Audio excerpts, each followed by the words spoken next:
Olá pessoal, vamos dar início então a mais uma aula sobre a teoria cinética dos gases. Hoje eu vou falar sobre a distribuição de Maxwell-Boltzmann.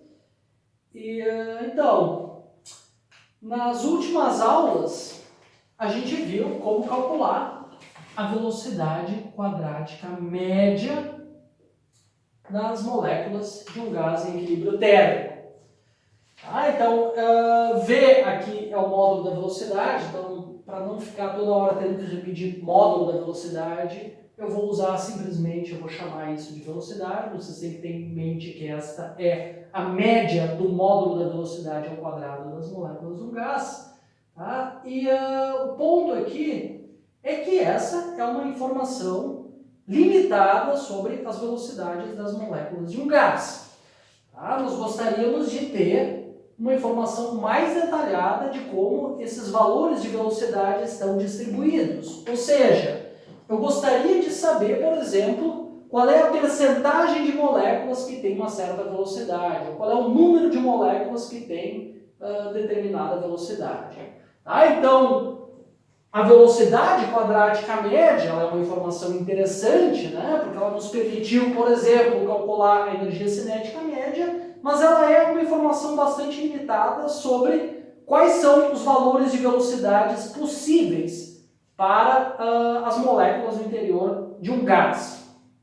Tá? Agora, quando a gente fez o cálculo da pressão, se vocês voltarem algumas aulas atrás, nós separamos as moléculas, né, em um conjunto discreto de valores possíveis de velocidade. Ou seja, para fazer o cálculo da pressão, e para obter o valor médio da velocidade quadrática, para obter a velocidade quadrática média, nós fizemos a hipótese de que, olha, existe um certo número de moléculas com uma determinada velocidade V1, um certo número de moléculas com uma determinada velocidade V2, certo número de moléculas com uma velocidade V3 e assim por diante. E nós assumimos que existem M valores possíveis de velocidades dentro do meu recipiente com gás. Ou seja, quando a gente faz isso, a gente está assumindo que a velocidade é uma variável aleatória discreta. Ou seja, que a velocidade só pode assumir determinados valores bem específicos. Uma variável aleatória discreta, ela assume um número, um conjunto ou um número contável de valores possíveis. Tá certo? Por exemplo, uma moeda. Né? Uma moeda, o resultado de eu jogar uma moeda pode ser cara ou coroa. A gente pode representar os valores possíveis da moeda como sendo 0 e 1, por uma variável aleatória discreta que pode assumir os valores 0 e 1 com probabilidade 1 meio. Tá? 1 meio aqui é o quê? 1 meio é 1 dividido pelo número total de possibilidades que um experimento com uma moeda pode fornecer, que são 2, cara ou coroa. Então, 1 aqui, então, número de eventos, um certo experimento dividido pelo número de eventos possíveis me fornece a probabilidade de ocorrência de um determinado evento. Então, o caso de uma moeda, o exemplo de uma moeda, dos possíveis valores de uma moeda, é um exemplo mais emblemático para ilustrar uma variável aleatória discreta. Então, eu tenho só 2 valores possíveis. Agora, a gente sabe que o módulo da velocidade não é uma variável discreta. O módulo da velocidade assume valores, em princípio, entre 0 e infinito. Certo? Então, é precisamente isso que a gente tem que ver como a gente vai lidar. A gente tem que entender como lidar com uma distribuição de probabilidade para uma variável contínua. Então, a gente assumiu para fazer a conta do valor quadrático médio e obter a expressão para a pressão, a gente assumiu que a velocidade é uma variável discreta e pode assumir determinados valores bem definidos, mas esse não é o caso. Então, o módulo da velocidade é uma variável contínua, que varia, em princípio, entre 0 e infinito, e nós temos, então, que entender como trabalhar com a probabilidade dessa variável.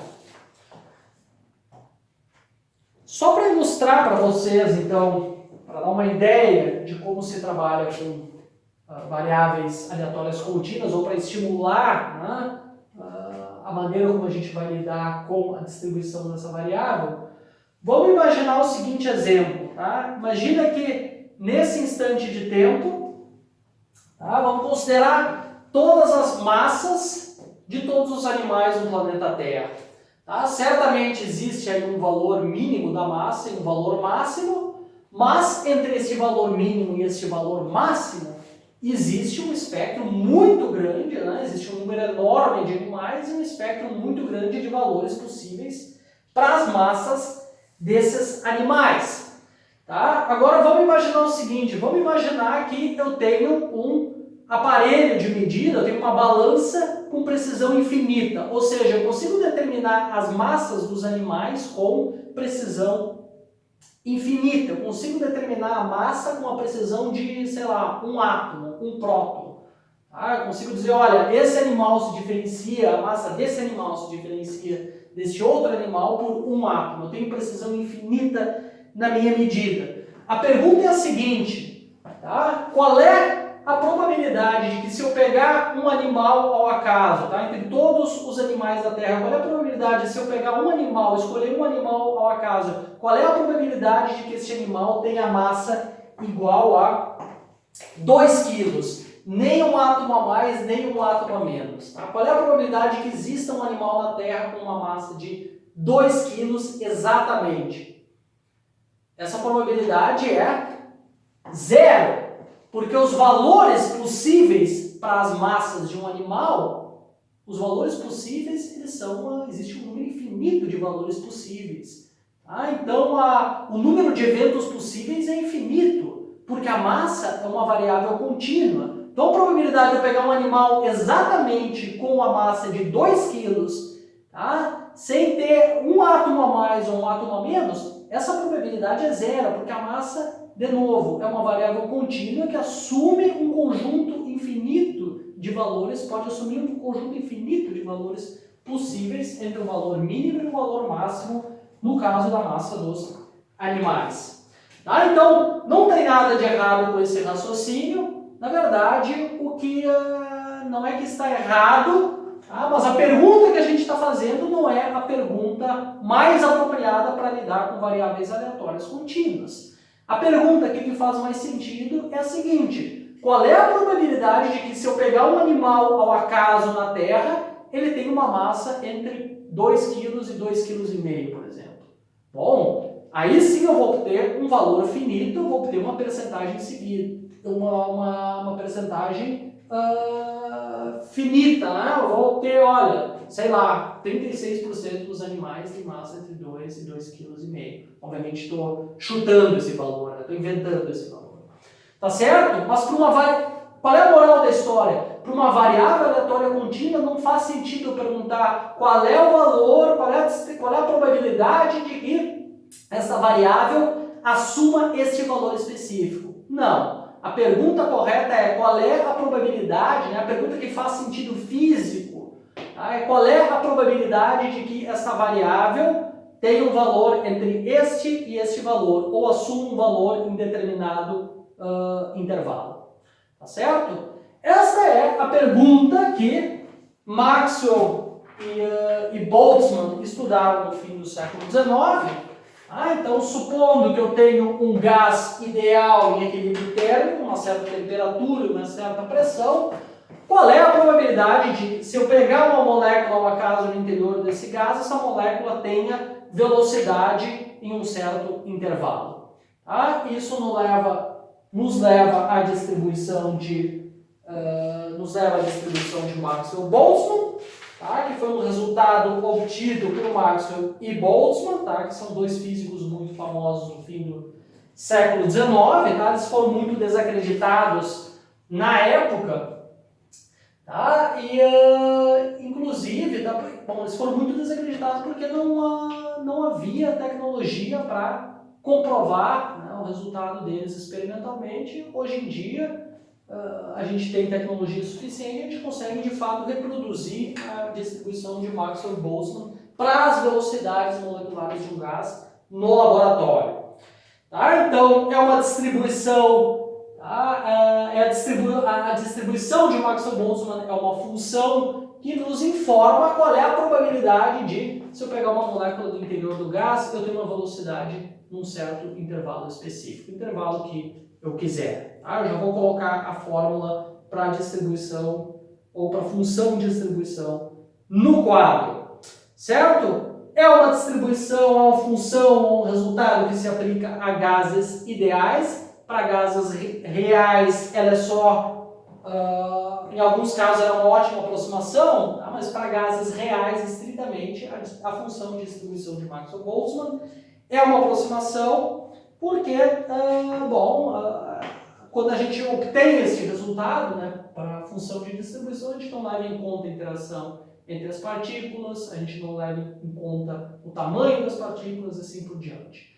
Então, para gases reais, a distribuição de velocidades desvia, tá? Tem um certo desvio em relação à distribuição de Maxwell-Boltzmann.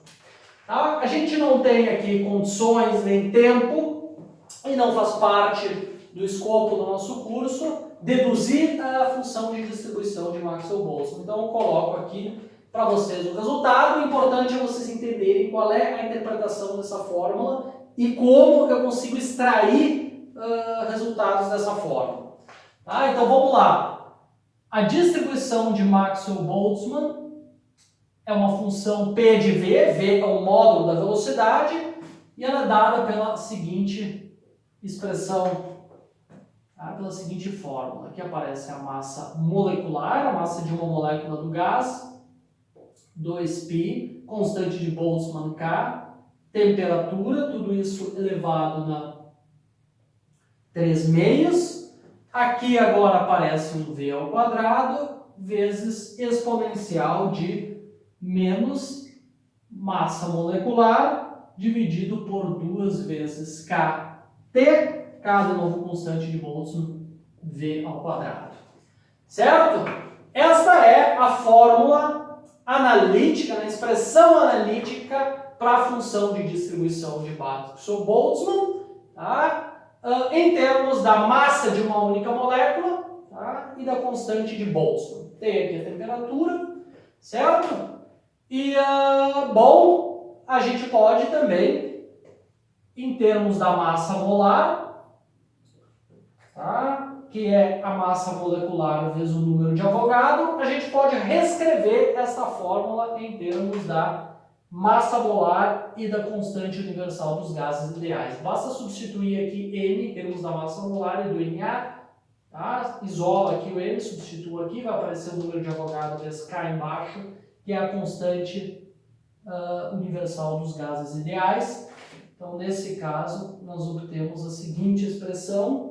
Aqui aparece a massa molar, aqui aparece 2π, tá? 2π RT,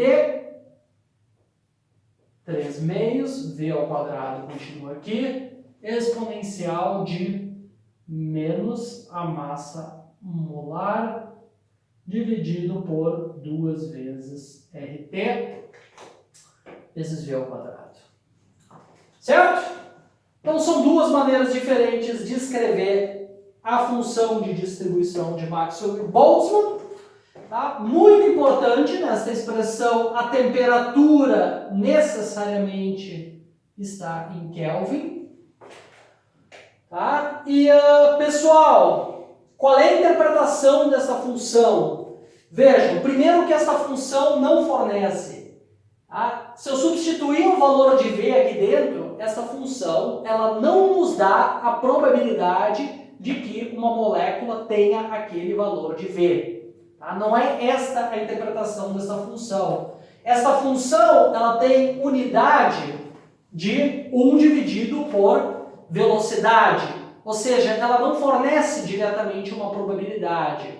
Ela tem unidade de probabilidade dividido por velocidade. Por isso que a gente diz que essa quantidade ela é uma densidade, tá? Ela é uma densidade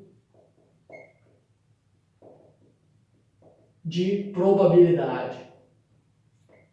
Tá? Vocês não precisam se preocupar muito com esse nome, vai aparecer ao longo do curso de física. Tá? Então essa densidade de probabilidade, ela tem, por que uma densidade? Porque ela é probabilidade por unidade de velocidade, né? Se probabilidade por metro por segundo. Tá? Probabilidade dividida por metro por segundo. Então é uma densidade de probabilidade.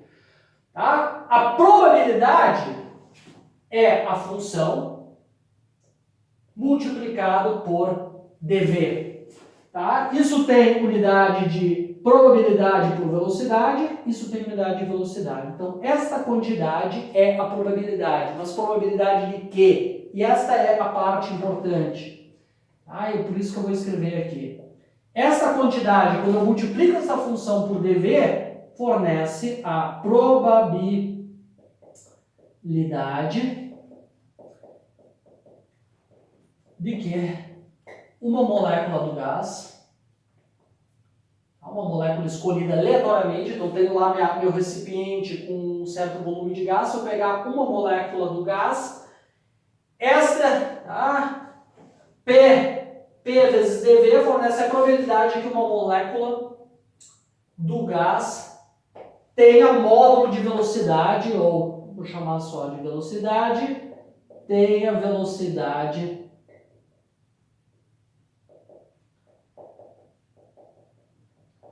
entre V e V mais dV. Certo? Ou se vocês quiserem, eu não vou escrever, mas é a mesma coisa, esta quantidade aqui me fornece a fração de moléculas com velocidade entre V e V mais dV. Ou seja, essa quantidade me dá a probabilidade ou a fração de moléculas com velocidades em um certo intervalo infinitesimal, muito pequeno, ao redor da velocidade v. Tá certo? Pessoal, fração, quando eu falo fração, tá? Fração é a mesma coisa do que percentagem. Tá? Então, isso aqui me dá a percentagem, tá? Quantos por cento, ou seja, de todas as moléculas, quantos por cento possuem velocidade entre V e V mais dV. Tá? Essa é a interpretação da função de distribuição e como eu calculo uma probabilidade a partir dela. Agora, se isso aqui é uma probabilidade, se eu somar essas probabilidades, né, a velocidade V varia entre 0 e infinito. Se eu somar todas essas probabilidades entre 0 e infinito, eu obtenho simplesmente 1. Tá? Assim como no caso de uma variável discreta, né? Se eu somo as probabilidades de eu ter, por exemplo, no caso da moeda cara ou coroa, eu obtenho 1, porque eu tenho 1 meio, probabilidade de cada evento é 1 meio. Tá? Aqui, da mesma maneira, se eu somar todas as probabilidades, isso tem que resultar no valor 1. Isso é o que a gente chama, em teoria de probabilidades, de condição de normalização. Tá? Aqui, como a variável é contínua, a soma é uma integral.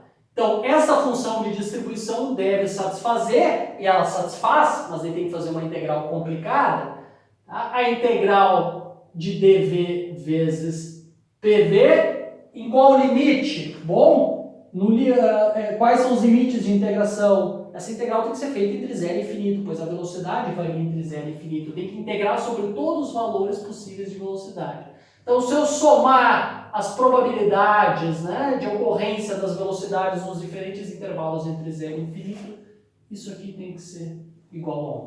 Tá? Isso aqui é essa condição de normalização, ela tem que ser satisfeita por qualquer distribuição de probabilidade. Se eu somar as probabilidades de todos os eventos possíveis, isso tem que resultar em 1. Certo? Então, bom, para checar isso aqui, tem que substituir dentro da integral e resolver a integral. Tá? Dá 1, eu garanto que dá 1. Tá? Se vocês fizerem a integral, mas é uma integral mais complicada. Agora, veja, pessoal, isso aqui, por meio desta fórmula, a gente consegue calcular, por exemplo, a velocidade quadrática média. Como é que eu calculo a velocidade quadrática média? Bom, eu tenho que somar os valores de v quadrado com suas respectivas probabilidades. Então vai ser uma integral de 0 a infinito, dv, valor de v ao quadrado, pv. Veja, dv vezes pv, poderia ter escrito isso aqui de uma maneira um pouco diferente, né? Só invertendo a ordem para deixar mais intuitivo, né? Opa, desculpa. Então, dv/pv é a probabilidade de que eu tenha um certo valor de velocidade entre v e v mais dv. Tá? Então, esta é a probabilidade vezes o valor de v ao quadrado. Tá? Isso eu posso fazer para qualquer, se eu quiser calcular v ao cubo, se eu quiser calcular a média de v na quarta, bom, tem que só substituir isso aqui por v ao cubo ou v na quarta. Tá? Se vocês substituírem a forma analítica aqui dentro e calcular a integral, veja, isso vocês não precisam saber como fazer nesse curso. Tá? Não precisam saber como fazer nesse curso, é uma integral mais complicada. Tá? Mas ela é solúvel, tá? E se consegue mostrar aqui, de fato, isso aqui é 3 vezes kt dividido por n. Tá? Então, se eu substituir isso aqui dentro, resolver a integral, é isso que vocês obtêm, que é o resultado que a gente viu nas aulas anteriores. E por último, a gente agora consegue, né, que eu falei nas aulas anteriores que a gente ia obter a expressão na aula de hoje, eu posso calcular o valor médio agora da velocidade, que é simplesmente isso aqui, né? Substituir o v quadrado por v. Tá? Se vocês fizerem esta integral, vocês vão obter que isso é igual a 8 vezes kt dividido por πn. Certo? Tá? Então, esses são alguns dos resultados que a gente consegue obter a partir dessa fórmula. Tá? Então, na verdade, essa expressão aqui tem um monte de informação. Eu consigo obter o valor quadrático médio, o valor médio da velocidade. E vejam, tá? Eu vou calcular agora uma outra quantidade, tá? Uma outra velocidade. Tá? Então, isso aqui são duas quantidades que caracterizam a minha distribuição de velocidades para um gás ideal. Eu vou calcular agora uma terceira, que é a velocidade mais provável. Tá? O que é a velocidade mais provável? É a velocidade para a qual a função de distribuição é máxima. Porque vejam, o que acontece com essa função? Quando v vai para infinito, tá? V varia entre 0 e infinito. Quando v vai para infinito, tá? Isso aqui vai para infinito e isso aqui vai para zero. Esse exponencial vai para zero, mas esse exponencial vai para zero muito mais rápido. Então a função vai para zero. E quando v vai para zero, veja, quando v igual a zero aqui, a exponencial é 1, eu tenho um zero aqui multiplicando tudo. Então a função de distribuição vai para zero. Então essa função de distribuição vai para zero em v igual a zero e vai para zero infinito. Bom, em algum lugar entre zero e infinito tem que ter um máximo. Tá claro? Então é isso exatamente que a gente quer calcular. Eu quero saber, olha, para qual velocidade que a função de distribuição é máxima. Porque ao redor dessa velocidade, tá, eu terei as velocidades mais prováveis do meu gás. Tá? Então como é que eu calculo o máximo de uma função? Deriva essa função igual a zero. Cálculo 1. Então vejam, para mim achar a velocidade mais provável de um gás ideal, eu tenho que derivar essa função no ponto que eu vou chamar de Vp, tá? Seguindo, creio, a notação do Halliday. Então Vp é a velocidade mais provável. Então se eu derivar essa função no ponto onde V é igual a Vp, tá? Eu vou ter que essa derivada é igual a zero. Tá? Então eu quero achar o valor de Vp que satisfaz essa equação. Então o que eu tenho que fazer primeiro? Derivar esta função de distribuição e, e achar os valores de V onde essa derivada é igual a zero. Então vamos lá. Tá? Essa é uma coisa que a gente consegue calcular. Então derivada de P em relação a V vai ser o quê?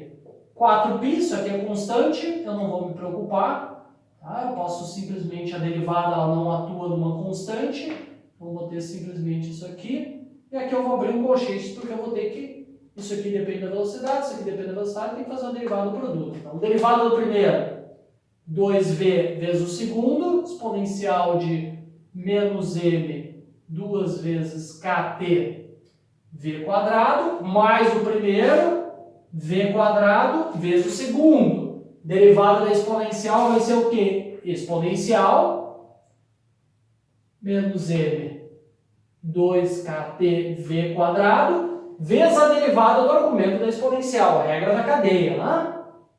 Tá? Vai ser simplesmente 2v vezes essa constante. Então, vou botar isso aqui entre parênteses para não me atrapalhar. Tá? Isso aqui vai dar menos mv, se eu não fiz nenhum erro, dividido por kt.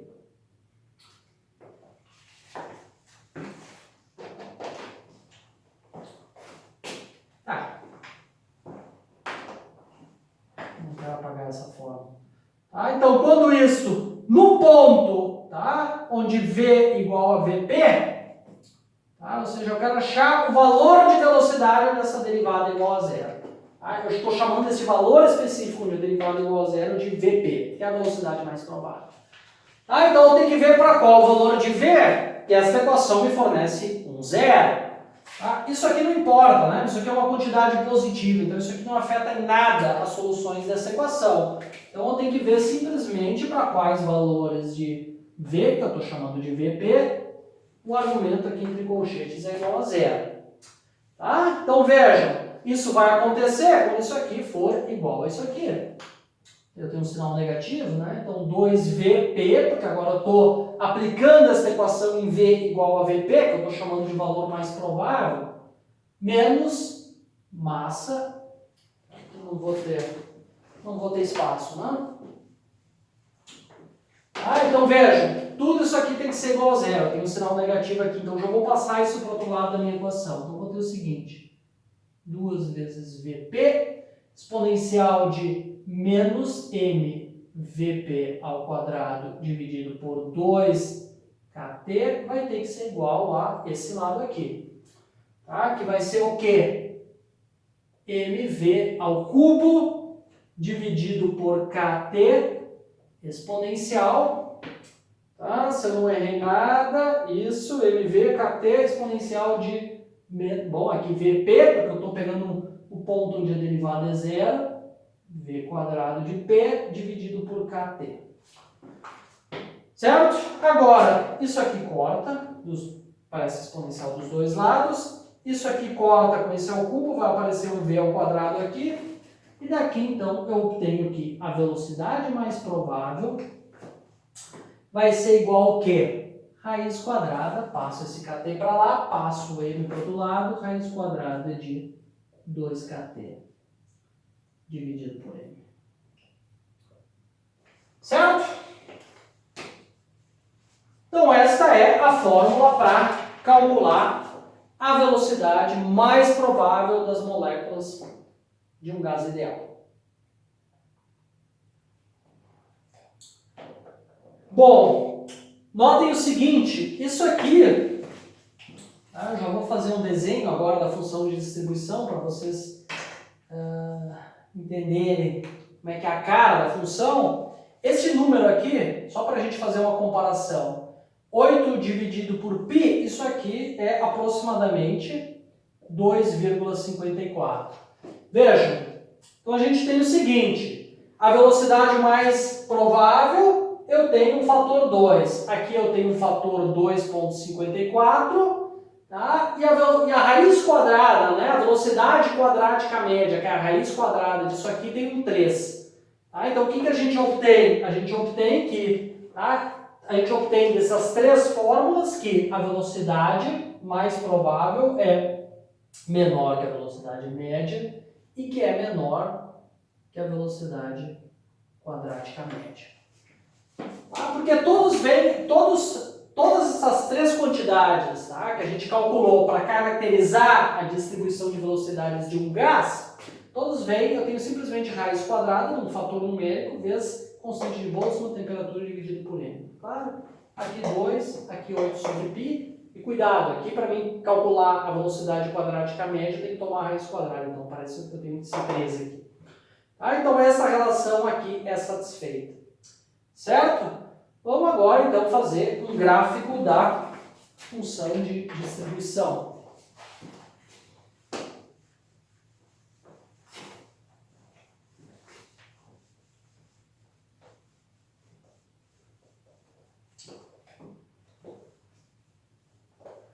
deixar só aí os resultados para as diferentes quantidades que a gente calculou a partir da distribuição.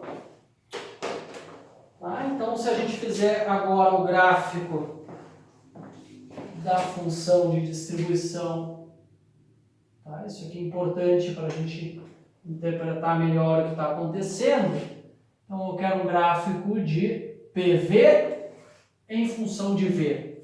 A cara dessa função é uma coisa mais ou menos assim. Então, ela vai para zero no zero, vai para zero quando V vai para infinito. Eu tenho uma coisa mais ou menos assim. Tá, aqui não ficou, exagerei um pouco. Tá, mas é uma distribuição assimétrica, tem uma certa cauda para cá. Tá? Então, a distribuição não é simétrica, em torno do máximo. Vejam, aqui eu tenho a velocidade onde a minha função de distribuição é máximo. Tá? Então, aqui, ou seja, esse é o valor mais provável de velocidade. Depois, um pouco à direita, né, para velocidades um pouco maiores, eu vou ter o valor médio. Então, sei lá, isso aqui é só, não é muito preciso, tá? É só qualitativo. Então, o valor médio, digamos, está por aqui. Tá? O valor médio das velocidades está por aqui. Notem que o valor médio, nesse caso, não coincide com a velocidade mais provável, porque a minha distribuição é assimétrica. Eu tenho uma cauda aqui mais longa.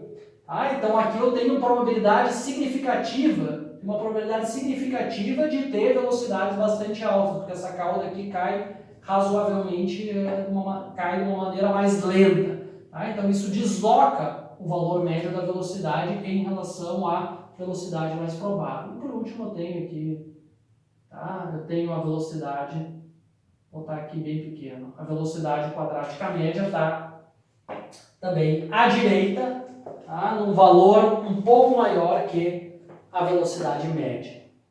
Certo?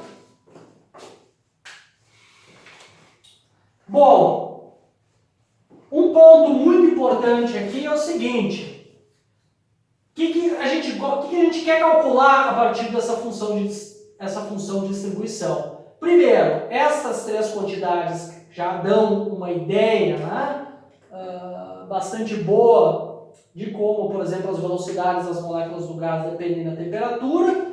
E uma outra quantidade que a gente pode calcular e que é bastante interessante é a seguinte: imagina que eu defino um intervalo de velocidade, tá? Então eu vou chamar de V1 essa velocidade aqui, V2 uma segunda velocidade aqui. Tá? Eu posso agora me perguntar, né, porque essa é uma função de distribuição e ela deve nos fornecer informação sobre a fração de moléculas com uma certa velocidade. Eu posso me perguntar agora qual é a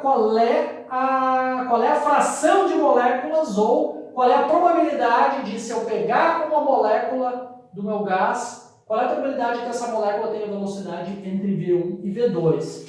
Ora, eu vou chamar essa probabilidade de P12, então essa é a probabilidade de que eu tenho uma molécula com velocidade entre V1 e V2. Para mim calcular esse tipo de quantidade, eu tenho que integrar as minhas probabilidades entre V1 e V2. Então eu tenho que integrar a minha função de distribuição, ou seja, eu tenho que somar todas as probabilidades entre V1 e V2. Isso não é nada mais, nada menos, integral de uma função, né, entre um certo intervalo, é a área embaixo, né, é a área definida por V1, V2 é a minha função. É essa área aqui que eu pintei de vermelho. Tá? Isso aqui me fornece a probabilidade de que eu tenha uma molécula, de que eu escolha uma molécula ao acaso e ela tenha uma velocidade nesse intervalo aqui.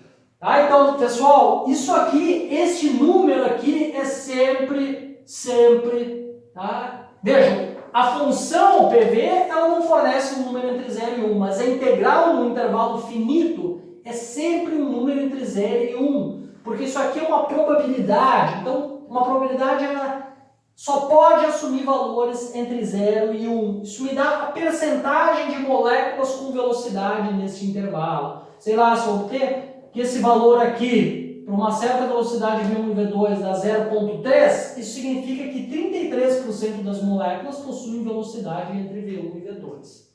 Tá certo? Este é um dos pontos mais importantes dessa parte da matéria.